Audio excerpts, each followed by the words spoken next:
जय श्री कृष्णा मित्रों। माघ का महीना प्रारंभ हो चुका है। माघ का महीना बहुत ही पावन और पुनीत महीना माना जाता है। इस महीने में भगवान श्री कृष्ण और भोलेनाथ की पूजा का विधान बताया जाता है। माघ के महीने में भगवान श्री कृष्ण और भोलेनाथ की पूजा करने से हमारे जीवन के समस्त कष्टों से हमें मुक्ति मिलती है।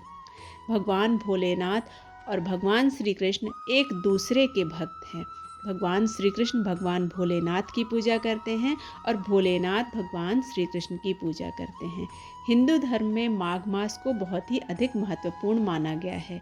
इस माह में स्नान दान करने से पुण्य की प्राप्ति होती है।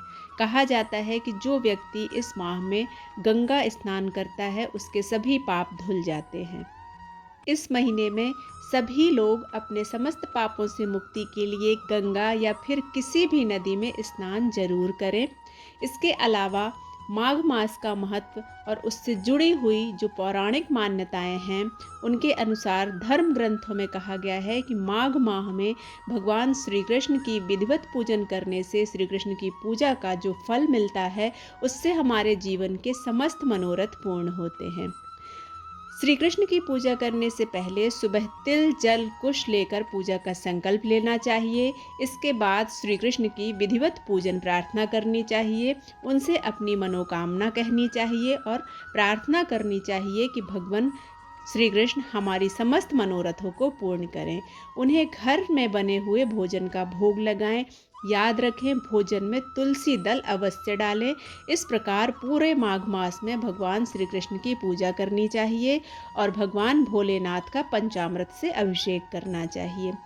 माघ मास अत्यंत पुण्य फलदायी है। माघ मास में भगवान की पूजा प्रार्थना के साथ प्रातःकाल सूर्य को अर्घ्य देना, तिल का दान करना, घर में हवन करना यह मुख्य रूप से शामिल है।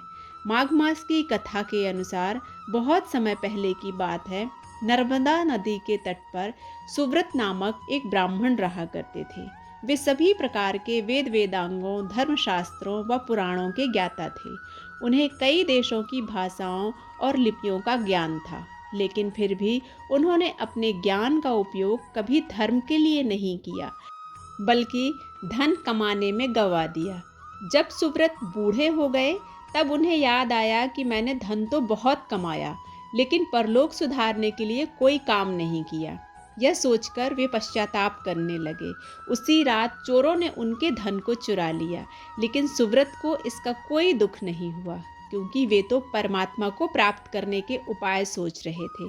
तभी सुव्रत को एक श्लोक याद आया, माघे निमग्नः सलिले सुशीते विमुक्त पापस्त्रिदिवम प्रांति।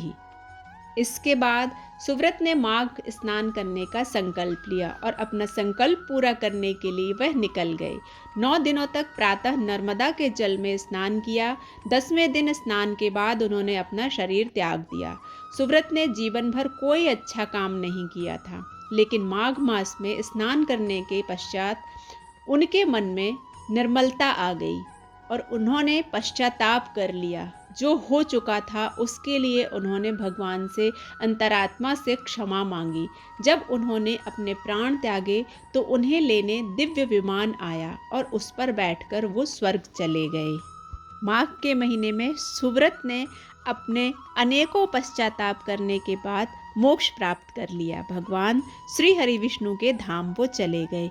इस प्रकार माघ महीने में जो भी व्यक्ति स्नान करता है, भगवान का ध्यान करता है, पूजन करता है और दान करता है, उसके जीवन के समस्त कष्टों से उसे मुक्ति मिलती है। माघ मास की यह कथा आपको अगर पसंद आती है तो इसे लाइक करें और चैनल को सब्सक्राइब जरूर करें। आपके एक सब्सक्रिप्शन से मेरा मोटिवेशन बढ़ता है। आगे मिलते हैं एक नए वीडियो के साथ। तब तक के लिए जय श्री राम।